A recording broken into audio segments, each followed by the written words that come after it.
premier satirist of popular music and culture, Weird Al Yankovic has had as many careers as Billy can dream of.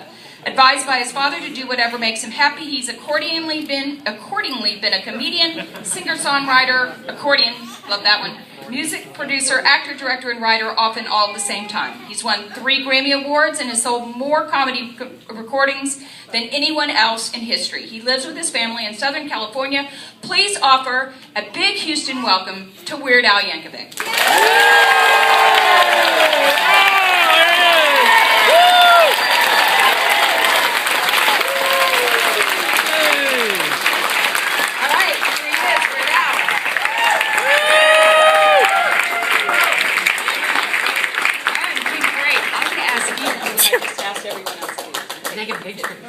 All right, so here he is. I have a few questions for you. Ready? That's highly unusual. Highly unusual to be asked questions. All right, how do you make the move from comedy and song parodies to children's books?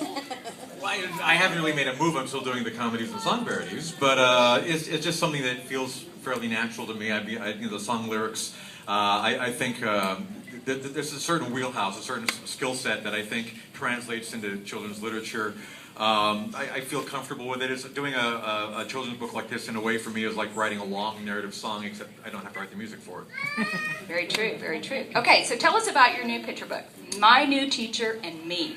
My New Teacher and Me, some of you have probably read it already. At this point, you can read it in one sitting. It's pretty quick. So I don't know, I can tell you about what you've probably read already, but it's obviously the story of a young child named Billy, who's having a bit of a problem with his new teacher, Mr. Booth, who's a very by-the-rules, strict authoritarian who doesn't want any nonsense in his classroom.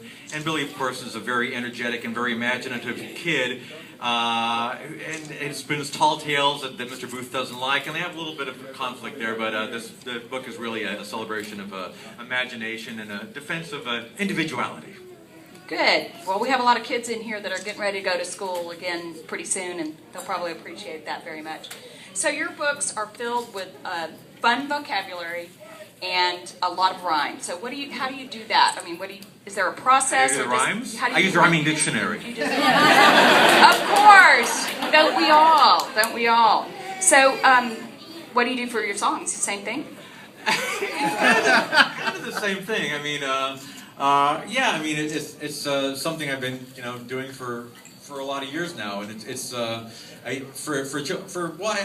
it's for the songs as well. I try to come up with rhymes that are a little bit more unusual, and I like the Ogden Nash style rhymes where it's a little bit forced. But there's not a lot in this book, but that's one of my favorite things to do when I'm doing verse. So we watch your grammar videos. Oh, yes. And how often do you grammatically correct the signs around you? Including the one that we had posted this morning here. Yes. I don't do too much guerrilla stuff. I'll do it for a YouTube video or something like that, but I don't go around town with a Sharpie or a hammer correct things, although I'm very tempted to. Great. So, more plans, more picture books? I'd like to, yeah. I've been having a great time so far, and I'd like to continue. So I'm working on a new album, and hopefully after that, another picture book, and we'll see what happens. Great. So, anything about your new album that we need to know? You'll be the first person I tell, but You're scaring me now. I've got to keep it a secret. No, okay. It's half done.